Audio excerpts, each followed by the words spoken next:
Hello everyone! Welcome back to another edition of CRT's Cozy Corner, Shakespeare Edition. I hope that you've had a lovely week and that you're ready to explore another one of our delightful Shakespearean comedies. Today we will be reading the wonderful Much Ado About Nothing. So if you'll take a deep breath with me.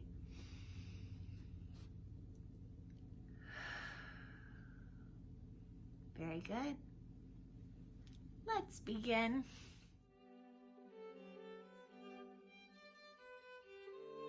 Leonato, the governor of Messina, was strolling in his garden with his daughter Hero and his niece Beatrice when a messenger arrived with a letter. Leonato read it. "The war is over," he repeated happily. "The Prince Don Pedro and his troops are returning. They'll be here any minute. We'll have a party this evening to celebrate." He turned to the messenger. "It says here that Don Pedro has awarded a medal to one of his soldiers." "Yes, sir, to the young Count Claudio. He looks like a lamb, but he fought like a lion," the messenger replied. Hero and Beatrice were listening intently. "Is Sir Cutenthrust returning too?" Beatrice asked innocently. The messenger was confused. "I don't know the name." "She means Benedict of Padua," Hero explained, laughing. The messenger smiled. "Oh, then yes, he's as well as ever." "There's a kind of merry war between him and my niece," Leonato said. "There's a skirmish of wits whenever they meet. Last time, 4.5 of his wits went limping off, so he's only a half-wit now," Beatrice quipped. "Tell me, who's his new best friend? He changes them as often as his hat." "He's often with Count Claudio," replied the messenger. "God help Claudio, then," Beatrice laughed. "Benedict's like a disease. If Claudio's caught a Benedict, it'll cost him a pretty penny before he's cured." As they were speaking, a group of men strode into the garden. It was the Prince, Don Pedro himself, along with his 2 best soldiers, Claudio and Benedict. Leonato strode over to welcome his friend. "Welcome back. Come, tell me all your news," Leonato urged. The true friends walked away chatting, leaving the ladies and soldiers together. Benedict bowed to Hero. "Lady Hero, you take after your father. Well, except for his beard, of course," he joked. Beatrice cast him a withering glance. "Are you still here?" "My dear Lady Disdain," said Benedict with a grin. "Still alive and kicking yourself, I see." "Indeed, how could Disdain possibly die when she has such sweet food as you provide?" Beatrice replied with an acid smile. Benedict grimaced. "It's strange. Most ladies love me, apart from you. Not that I love any back, mind you." "That will make women very happy," Beatrice retorted. "Oddly enough, I agree with you for once. I'd rather hear my dog bark at a crow than a man swear he loves me." "Let's leave it there," said Benedict, who had seen the Prince and Leonato coming back, "although I wish my horse had the speed of your tongue." Don Pedro and Leonato each offered an arm to the young ladies, and the 4 began to walk towards the house. Claudio and Benedict soon stood gazing after them. "Did you see Leonato's daughter?" Claudio whispered. "She's the sweetest lady I ever laid eyes on." "Really? I didn't notice," Benedict said carelessly. "Her cousin outstrips her in beauty, as May outstrips December. Shame she's so furious all the time." Then he looked at his friend's dreamy face and realized what was going on. "Hold on," he cried. "You aren't going to abandon me for a woman, are you?" "I know, I swore not to, but Hero," Claudia moaned. Benedict elbowed him in the ribs. "Watch out, here comes Don Pedro." "What secrets are you 2 discussing?" the Prince asked cheerfully as he joined them. Claudio flushed bright red, and Benedict said slyly, "I couldn't possibly tell. Unless you ordered me to, of course." Don Pedro chuckled. "Very well. As your prince, I demand you tell me what you were talking about." "He's in love," crowed Benedict, slinging his arm around Claudio's neck, "with Hero, Leonato's daughter." Don Pedro smiled at Claudio. "She's very worthy." Claudio flushed. You're just trying to get me to admit it. Benedict rolled his eyes impatiently. You always were a denier of beauty, the prince scolded him. Benedict shrugged. I respect women. One gave birth to me and brought me up, after all, but I won't ever marry one. Don Pedro gave him a knowing glance. I'll see you pale with love before I die, he said. Pale with anger, sickness, or even hunger, but never with love, Benedict insisted. If I ever end up like that, then just shoot me. We'll see, Don Pedro laughed. Anyway, Benedict, can you go and tell Leonardo I'll be there in time for supper? Benedict bowed and went off up the garden to his house. When they were alone, Don Pedro asked Claudio, So is it true? Are you in love with Hero? Claudio answered earnestly. When I met her before, we were on our way to war, and although I noticed her, my head was full of the battle we were about to fight. Now that's behind us, I find my mind full of her. She's so pretty and well, I'll speak to her and her father for you, Don Pedro said. He looked at Claudio's increasingly pink cheeks. Wasn't that the reason you began this whole story? Yes, I just wanted to tell you everything in case my declaration sounded too sudden to be genuine, Claudio said. No need, laughed Don Pedro. He looked at Claudio thoughtfully for a moment. The lad was so shy. Would he ever be able to tell Hero he loved her? I have an idea, he said. There is to be a masked ball tonight. In disguise, I'll tell Hero I am you and find out how she feels. I'll win her for you, then tell her father. By the end of the night, she'll be yours. That evening, the grand house was filled with light and chatter as Leonardo treated his guests to a grand dinner before the ball. But upstairs in a quiet room, one man sat staring gloomily at his feet. It was Don John, Don Pedro's half-brother. Don John had been born out of wedlock. Because of this, he was not treated as the prince's equal. It was Don Pedro who would inherit everything. Don Pedro everyone looked up to. Don Pedro who had the power to grant or deny him a place at court. The very thought of it made Don John seethe with resentment. His friend Conrad patted his shoulder. Why so sad, he asked. Your brother seems to have taken a shine to you lately, but this new situation won't bear any fruit for you unless you're a little, well, sunnier? I'd rather be a fungus on a hedge than a rose in his garden, Don John spat. I refuse to sing in my cage.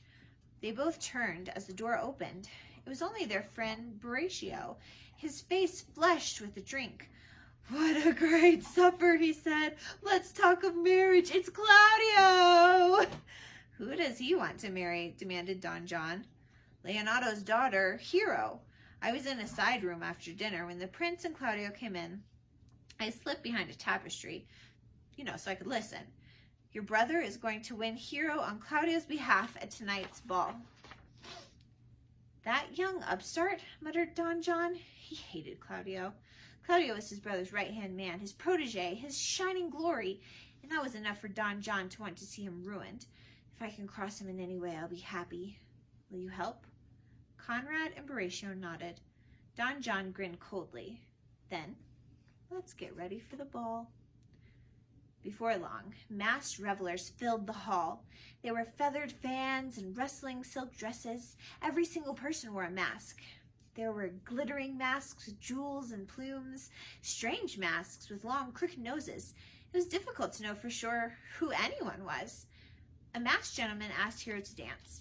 Her father watched as she took the gentleman's arm, and they followed the other pairs around the room. A little later, they slipped away, deep in conversation.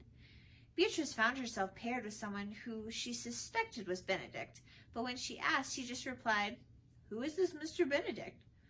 Oh, just the prince's dull gesture, she responded archly, glancing at her partner's face as she twirled around. She swallowed a smile as he winced a little. He's here somewhere, I'm sure. I wish he had shown himself, she added innocently. I'll pass the message on if I meet him, her partner replied. Do. I'm sure he'll fling an insult or two in my direction, Beatrice laughed. The pair in front of them danced away, and hand in hand they followed suit. On the edge of the crowd, watching the dancing, was a black-masked fellow, dour and cold, even in fancy dress. It was Don John. His friend Horatio was pointing out a young man nearby. "That one's Claudio," he hissed in Don John's ear. Don John began talking in a loud voice to Horatio. "Oh yes, my brother adores Hero. In fact, he is asking her for her hand in marriage this very minute." He turned to Claudio. "Excuse me, is your name Benedict?" Yes," Claudio lied, sounding crushed. Don John smirked. "Tell my brother not to marry Hero, would you? She's beneath him." How do you know that he loves her?" stammered Claudio. "He told me himself," John said. Claudio stumbled away, bursting out of the crowded hall into the garden. "So the prince is stealing her for himself," he thought miserably. "Friendship is loyal until it comes to love." Benedict appeared at the door. "Claudio, is that you?" he asked urgently, pushing up his own mask. "Yes," Claudio answered listlessly. "I just heard the prince has won your hero for himself," Benedict hissed. "Did you suspect he would do such a thing?" "Leave me alone," Claudio groaned and stormed away into the darkness of the garden. Poor thing, thought Benedict, staring after him. Then his thoughts turned to Beatrice. He was certain she had been his dancing partner. He'd known her sharp tongue anywhere. "The prince's jester, am I?" he thought hotly. "She'll pay for that." "Excuse me," said a voice. He looked up to see Don Pedro, Hero, and Leonardo, all looking rather pleased with themselves. "Have you seen Claudio?" the prince asked. Benedict narrowed his eyes. "He was here until I told him of his schoolboy error." "What schoolboy error was that?" asked Don Pedro. "That of a boy who finds a bird's nest and is so excited he shows a friend who probably steals it," said Benedict. Don Pedro glanced at Hero. "His friend didn't steal the nest," he said meaningfully. "He only wanted to teach the bird in it to sing and then return it." "Ah," said Benedict. So the prince hadn't betrayed his friend after all. He was most relieved to hear that. Don Pedro said, "Anyway, Beatrice has a bone to pick with you. She heard you'd spoken badly of her." "I have spoken badly of her? That woman!" Benedict sputtered with indignation. "Her words are like daggers. I wouldn't marry her if she was the queen of paradise." "Nobody asked you to," the prince remarked, amused. "Look, here she comes now," he added, looking past Benedict down the garden. Sure enough, Beatrice arrived with Claudio in tow. "Have you some urgent errand for me, say, in the Antipodes?" Benedict hissed at the prince. "Do you need a toothpick from Asia? Anything, send me away from here." "No, I like your company," Don Pedro replied impishly. To Beatrice, he said, "It seems like you've lost Benedict's heart." Beatrix glared at Benedict. "Indeed," she said bitterly. "He lent it to me once, and I gave him double in return, but it seems he won mine from me with a fake dice." There was an awkward silence, while everyone wondered what had happened between the two of them to make them so pricky with one another. Could they have been in love before? Meanwhile, Hero was smiling shyly at Claudio, but Claudio was still looking bereft. The prince put his hand on Claudio's arm. "My friend, I've spoken with Hero, and she has agreed to marry you." "Yes, and we all agree it's a fine match," Leonardo confirmed. Claudio was speechless. He stared at Hero, who was glowing with happiness. Beatrice nudged him. "Speak, that's your cue." "My silence shows my joy perfectly," said Claudio after a moment. "I feel more than I can possibly express." He took Hero's hand. "Lady, as you are mine, I am yours. I give myself to you." Beatrice looked just as delighted as Hero. "Well, go on, say something," she urged her cousin, or just kiss him." "Goodness, you are cheery," Don Pedro remarked. "Oh, yes, always on the carefree side. Me," breezed Beatrice. "But look at me celebrating my cousin going off into the world while I sit here and sing for a husband." "I'll find you one," Don Pedro volunteered. "He'd have to be as decent as you, my lord," Beatrice said. "Will you have me, my lady?" Don Pedro asked. "Only if I can have another for normal days. You're too pricey to wear every day," Beatrice joked. Then she bit her lip and looked at him guiltily. Had she gone too far? "Please pardon me. I was born to speak all mirth and no matter." But Don Pedro didn't mind in the least. "If you were silent, I'd be more offended," he said. "Being merry suits you best." With a grin, Beatrice excused herself and went back into the barroom to join the next dance. "What a pleasant lady," Don Pedro remarked. "Yes," Leonardo agreed fondly, always laughing. "But she won't hear of a husband?" the prince asked. "No," Leonardo said. "She mocks all who approach her." "She sounds like a good match for Benedict," Don Pedro said thoughtfully. Meanwhile, Claudio, who was whispering sweet nothings with Hero. "So when are you going to get married?" Don Pedro asked. "As soon as we can," Claudio replied. "I'll need to work to arrange everything," Leonardo said. "The time will fly by with what I have in mind," said the prince. "I'm planning on bringing Beatrice and Benedict together." Everyone looked shocked. A Herculean task, perhaps. "Will you help me?" Claudio and Leonardo nodded, and Hero said, "I'll help too. My cousin deserves a good husband." "He's a good man," Don Pedro assured her. "He's noble, valiant, honest. I'll show you how to get your cousin to fall for him, and we will do the same to Benedict. If it works, we'll put Cupid out of a job. Come, and I'll tell you how we'll do it." The following day, Benedict was strolling in the garden alone, thinking about Claudio. It's so strange that one moment he's laughing at what fools people can become when they fall in love, and the next moment he's one himself. Could that ever happen to me? I can't tell. I think not. Until I find everything I love in one woman, I'll never fall in love, he sighed. Footsteps approached through the orchard. It was Don Pedro, Leonardo, and Claudio, coming to carry out their plan. Too muddled by his thoughts for company, Benedict dived into a flowery arbor to hide. Don Pedro winked at the others and began. "Did you say Beatrice was in love with Benedict?" he said in a particularly loud voice. "I didn't think she would ever fall in love," Claudio said. "Especially not with Benedict," added Leonardo.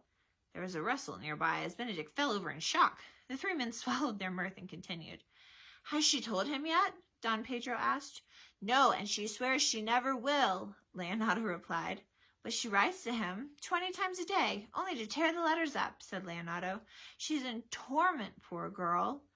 "We should let Benedict know," Don Pedro said firmly. "Why, so he can make fun of her?" "No," answered Claudio. "You're right. She's too good for that," Don Pedro said. "And so sweet and clever," continued Claudio. "And everything but falling for Benedict," added the prince. "We'll just have to hope she gets over him," said Claudio. "Yes, I agree. Benedict would never see how lucky he was to have her anyway," Don Pedro said. "I think dinner will be ready. Let's go in," said Leonardo, and the three walked off down the garden path, trying not to laugh. Benedict was left behind, his head spinning. Can it be true that Beatrice loves me? Everything they said about her was true. She is good, sweet, clever, and beautiful. And I think I might just love her back. He paced back and forth, feeling more and more excited. I'm sure everyone will make fun of me, having sworn never to fall in love, but what do I care? Things change. He emerged from the arbor, only to see Beatrice coming down the garden from the house. In a panic, he sprang back into hiding. I wonder whether I will be able to tell she's in love with me, he thought. Beatrice stuck her head into his hiding place. I've been sent against my will to fetch you for dinner, she said ungraciously. Beautiful Beatrice, thank you for going to all that trouble, Benedict replied with a pleasant smile. Beatrice frowned. If it had been any trouble, I wouldn't have done it, she snapped. So you were glad to come? Benedict asked. About as glad as if I had a knife at my throat, Beatrice replied with a snort, and she flounced back off to the house. Benedict followed, a ridiculously dreamy look on his face.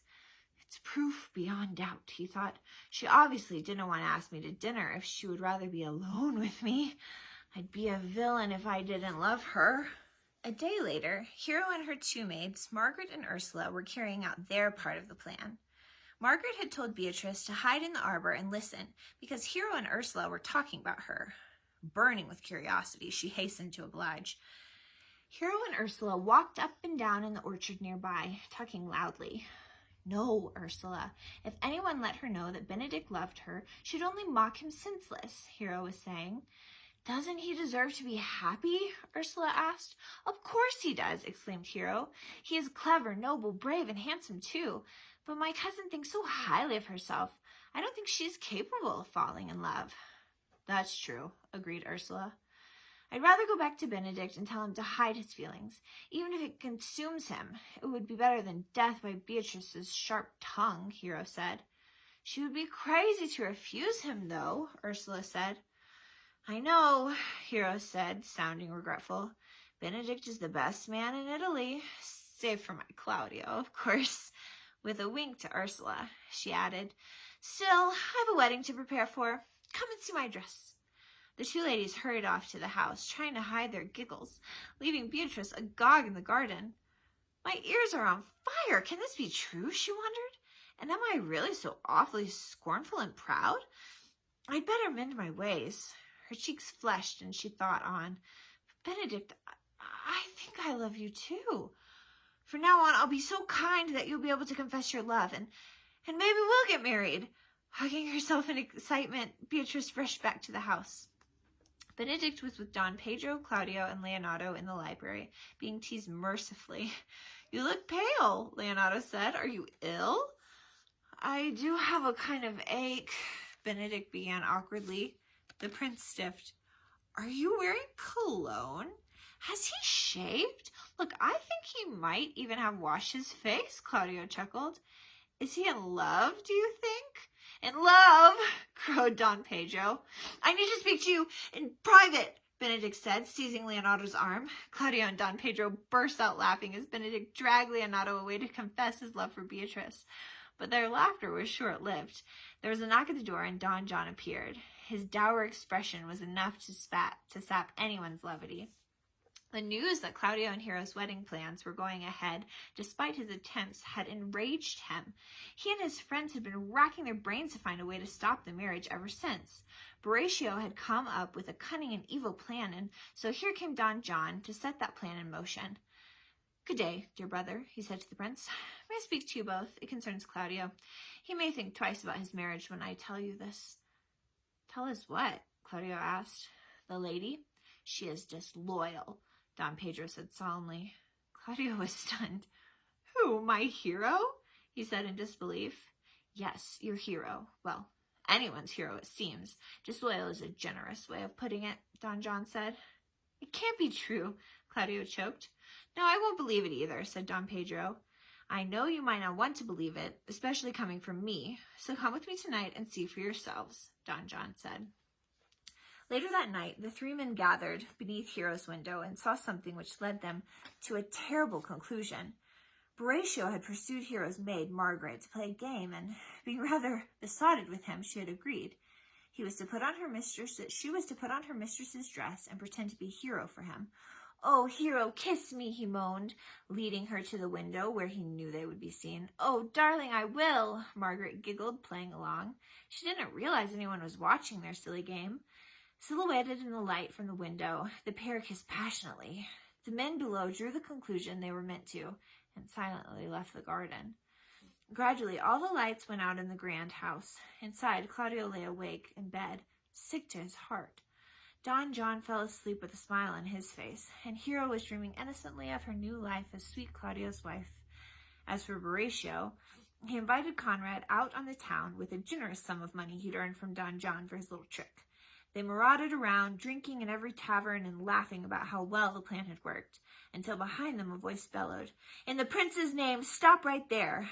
They were dragged off to the constable's office for questioning by the night watchman who had overheard their talk. The following morning, everyone was gathered in the gardens for the wedding of Claudio and Hero. Friar Francis stood at the front of the congregation with a sparkling Hero and a drawn, troubled-looking Claudio. The friar began, "Do you, Claudio, come here to marry this lady?" "No," Claudio said. The congregation tittered, thinking it was a nervous mistake. "Correctly speaking, you are marrying them, friar. He is here to be married to Hero," Leonato said. "Lady, do you come here to be married to the count?" the friar continued. "I do," confirmed Hero. Claudio turned to Leonato and demanded, "Do you give me your one good and pure daughter?" "As freely as God gave her to me," Leonato smiled. "Take her back. She's a rotten orange. She's not what she seems. Her blushes are from guilt, not modesty," Claudio cried. Leonato gasped. "Whatever do you mean?" "Let me ask your daughter one question and let her answer truthfully," Claudio said. "Hero, who was the man you were with between 12 and 1 last night?" "I was with no man," she whispered, horrified. "Liar, I saw you with my own eyes," Claudio raged. "I saw it too," Don Pedro added sadly. "Leonato, I'm sorry you must hear all of this. I was mistaken about the match." The whole congregation stared at poor Hero. Her blush faded, and she fainted into Beatrice's arms. Let us go, said Don John quickly, ushering his brother and Claudio away. Benedict gently picked Hero up and carried her inside, followed by Beatrice, Leonardo, and the friar. He took her to her bedroom and laid her on the bed. She was as pale as wax. They all stood there looking at her in great bewilderment. Then Hero's eyes flittered and gradually began to open. How are you feeling, Hero? Beatrice said softly, taking her cousin's hand and stroking her hair off her forehead. Is she alive? Leonardo asked. Oh, the shame, the shame. It's as though she's fallen into a pit of ink, and the wide sea isn't enough to wash her clean. She may as well die. She's ruined. A prince called her unfaithful in front of everyone. If it's true, she may as well never wake up. Don't be too hasty, Beatrice said sharply. We don't know what happened yet. I'd say the lady is innocent, said the friar. But she didn't deny what she was accused of, said Leonardo. Hero spoke up. Father, if someone can prove that I was with a man at that time, you can disown me. Leonardo sat beside her, twisting his hands together. I don't know. If they are lying about you to dishonor you, I shall have nothing more to do with them. Let me suggest something, the friar broke in gently. The princes and the count left Hero for dead. Let Hero stay in her room and rest a while to get over her shock. Let us put about the rumor that she is in fact dead. Instead of her slander being passed out, people will feel pity, so it will stop the damage to her reputation. If this count ever loved her, he may feel sorry for having so wronged her name. If Hero has indeed acted wrongly, she might then be protected from public condemnation and allowed to live quietly away from the public eye. But if there has been some foul play or deception, it may give us time to find it out. Everyone agreed. Leonardo left with the friar while Beatrice settled Hero into her bed. Benedict waited outside until she finally emerged. Have you been crying all this time? He asked when he saw her tear-stained face. She nodded sadly. And I'll cry some more yet. For what it's worth, I believe your cousin has been wrong, too, Benedict told her. If someone could write her again, I'd give them anything, Beatrice vowed. Beatrice, I could try. I love nothing in the world as much as you. Isn't that strange? Benedict said. I love you too, with so much of my heart that just none is left to protest, Beatrice confessed. Ask me to do anything for you and I will, Benedict promised fervently. Kill Claudio, Beatrice cried. Benedict looked horrified. Not for the wide world. Oh, it's easier to declare love for me than fight my enemy, isn't it? Said Beatrice bitterly. She turned her back on him. Goodbye, Benedict. Is Claudio your enemy?